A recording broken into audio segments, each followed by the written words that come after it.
Wanted to kind of finish up chapter 8 notes for you guys, and please make sure you watch both of these videos and have them the notes filled in so that we're ready to start right away on Monday it might be Tuesday now because it sounds like you guys might have at least a delay, so it'll be Monday. So let's hope that it's Monday. So anyways, just as a quick overview of 8.1 and 8.2, we talked about a point estimate, and then we talked about using, introduce the idea of a confidence interval. So what we're trying to do is when we don't know the true mean or proportion, population proportion, we try to, given a certain mean of a sample that we're using, we're trying to create an interval where we think that mean or proportion is going to lie. And that confidence interval, depending on the 95, 98, 91%, that'll tell us how confident we are that the true mean lies within those parameters, okay? So a lot of this is understanding the language that we're using. This is all 8.1, so you guys have already seen this, so I'm going to kind of go through this quickly.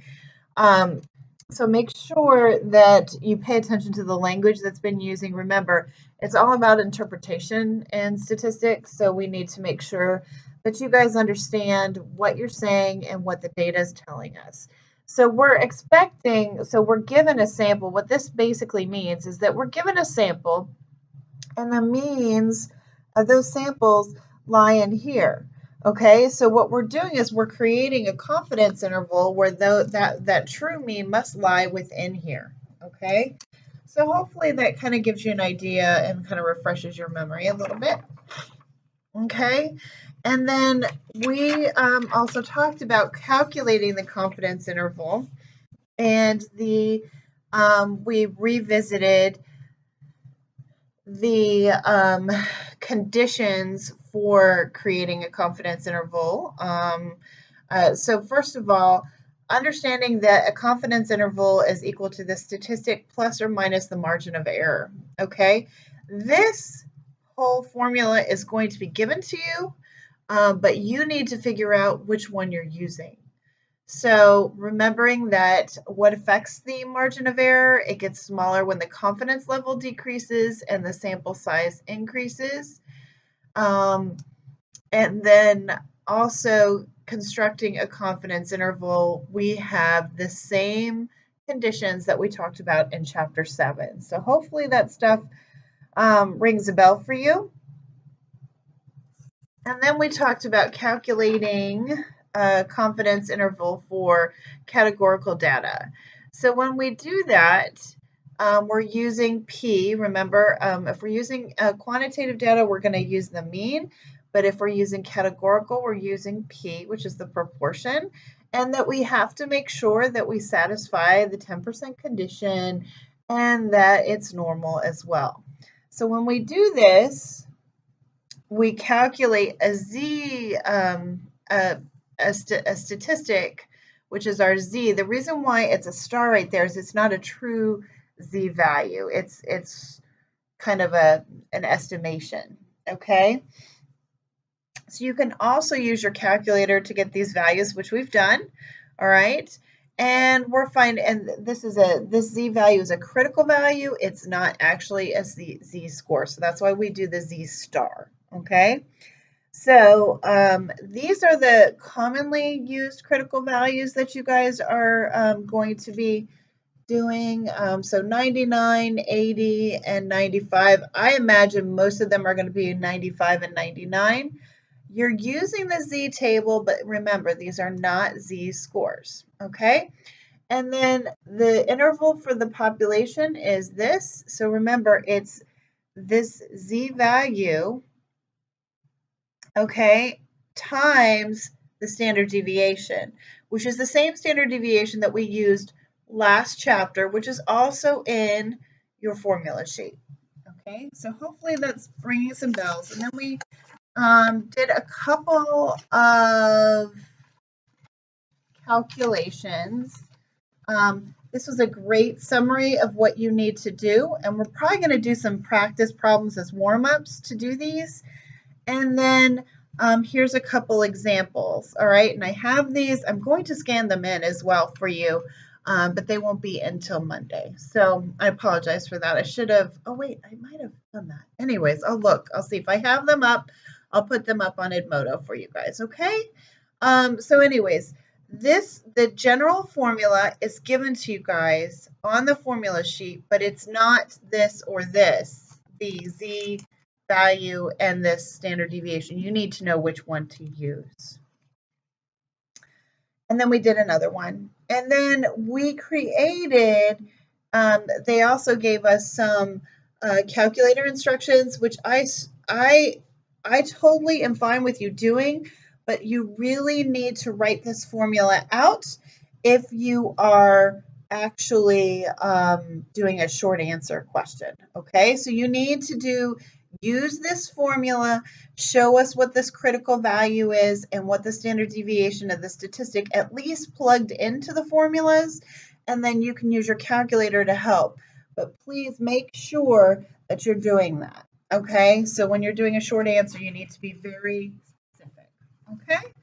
So, and then we had a couple other examples, and I'm not going to go over them because I already did.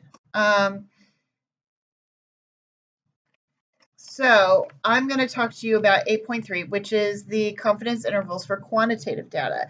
So in quantitative data, so we're going to recall from chapter 7, we did this, right? And then we talked a little bit about this. So if we don't know what the mean or the standard deviation is, we cannot use Z. So we have to use something else to calculate that. And then there's also an example right here. Although the Z procedure isn't very useful for calculating the mean, it's helpful for choosing a sample size. Okay, so one of the things that I'm gonna give you guys a worksheet on this of actually calculating the sample size of data. So administrators in your school want to estimate how much time students spend on homework. On average, during a week. They want to estimate the mean at a 90% confidence level with a margin of error of almost 30 minutes, okay? A pilot study indicated that the standard deviation of time spent on the homework per week is about 154 minutes. How many students need to be surveyed to estimate the mean number of minutes spent on homework per week with a 90% confidence interval and a margin of error that is at most 30 minutes? So this is what I did. I have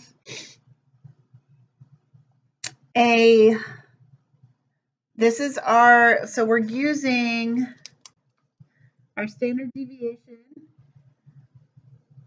90% confidence with a margin of error, but most standard deviation.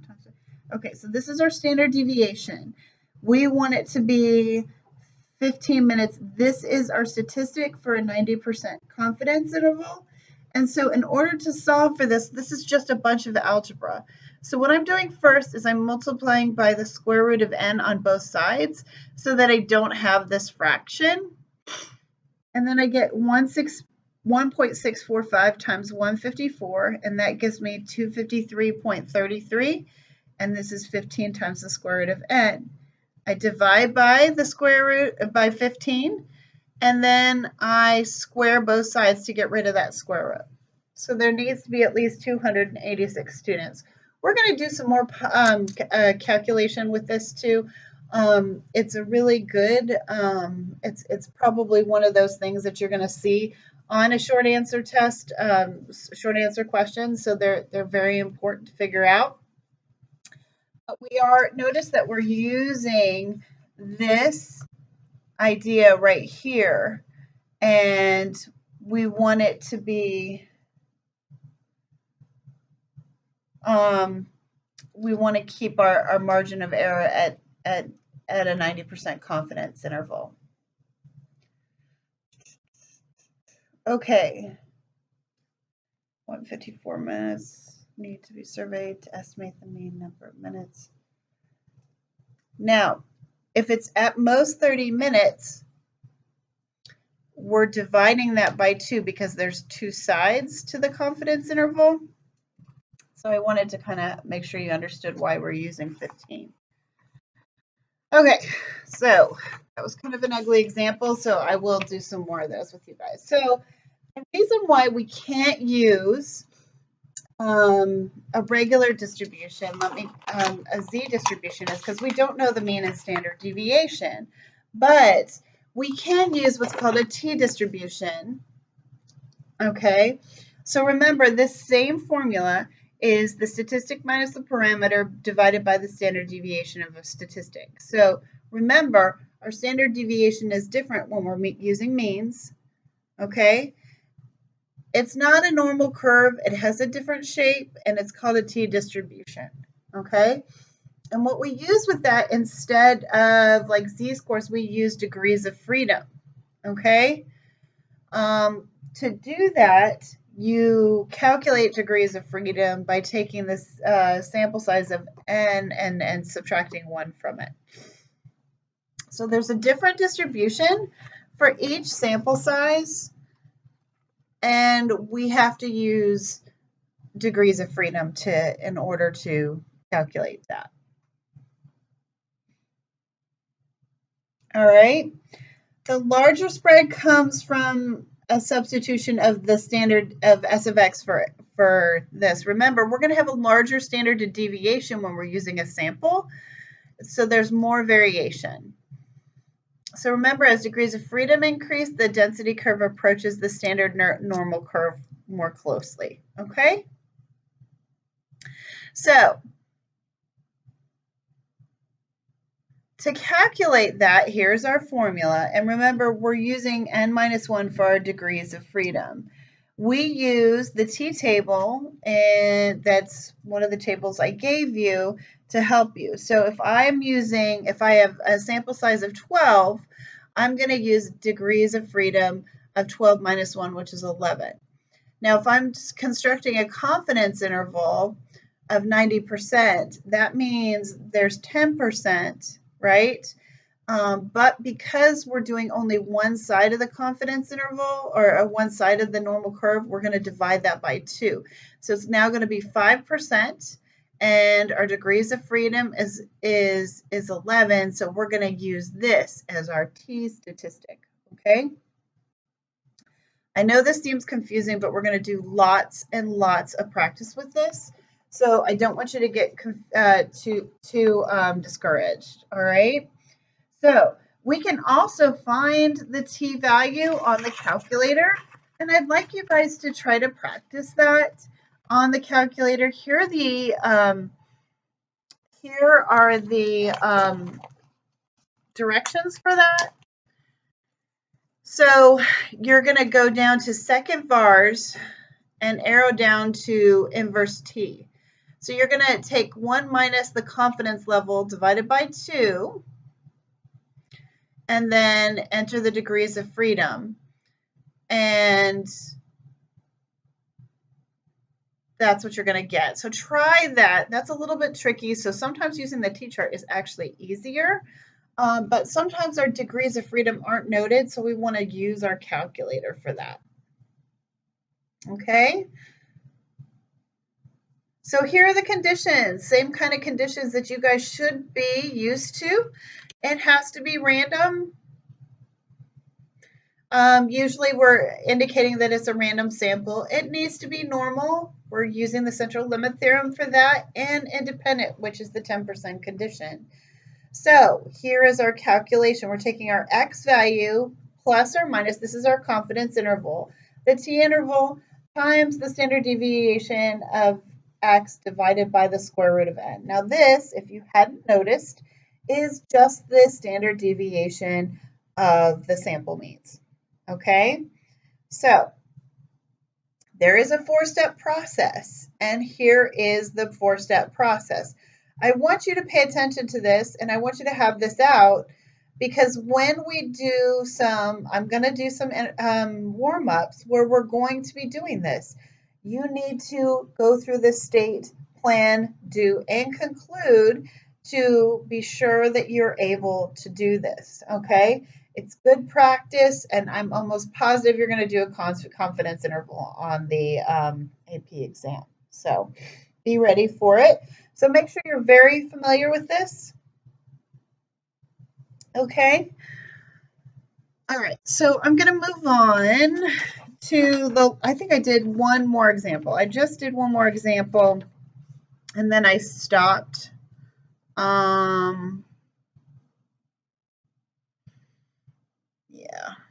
And then I stopped basically. Oh wait, I have two more examples.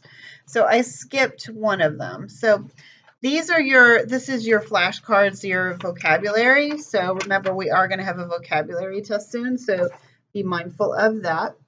So let's take a look at a problem. The principal at a large high school claims that students spend at least 10 hours per week doing homework on average. To investigate this claim, the AP Statistics class selected a random sample of 250 students.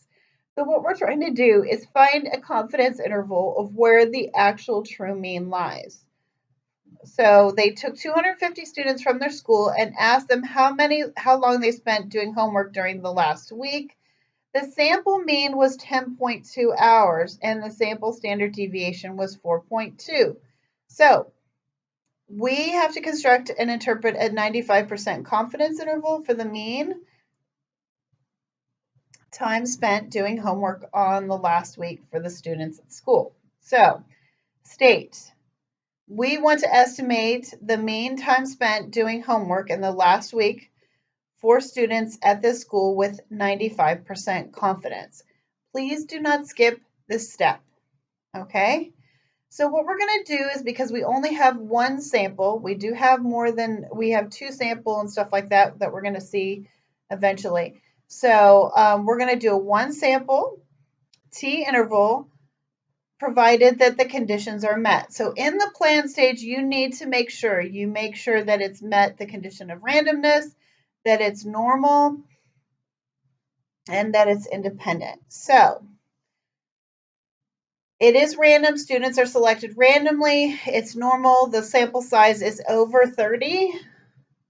And it's independent because it's reasonable to assume, since it's a large high school, that there's at least 2,500 students.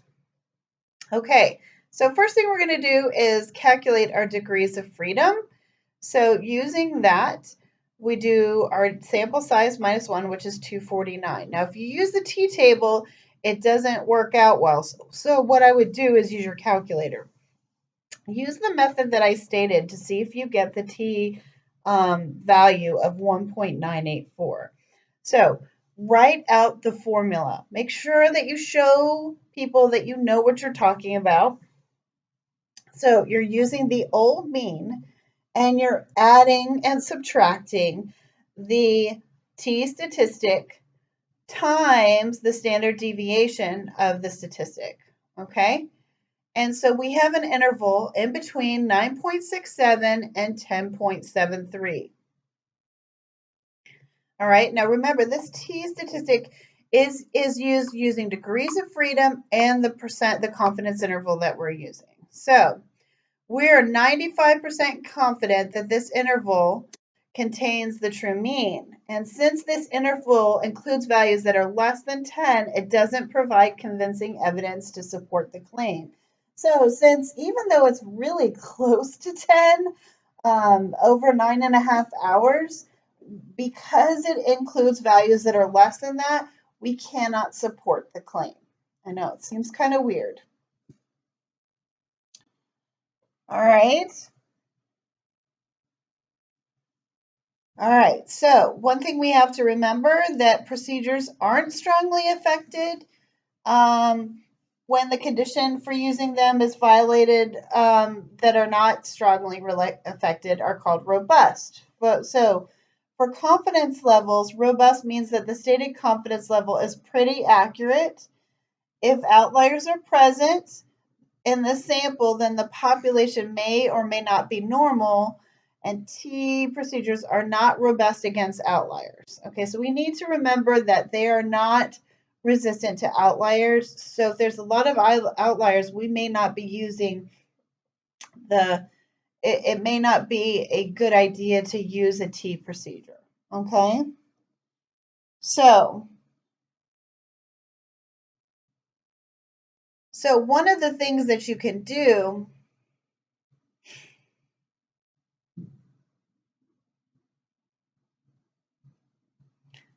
so you can go and enter your data on the list, and if it looks like a straight line, then it's approximately normal. The sample size is less than 15. Use T procedures if the data appear close to normal. If it's skewed or has outliers, do not use the T procedures. Okay, so I know that's kind of weird. We're going to go through some examples with that. So again, don't stress too much about this. This is just the introduction.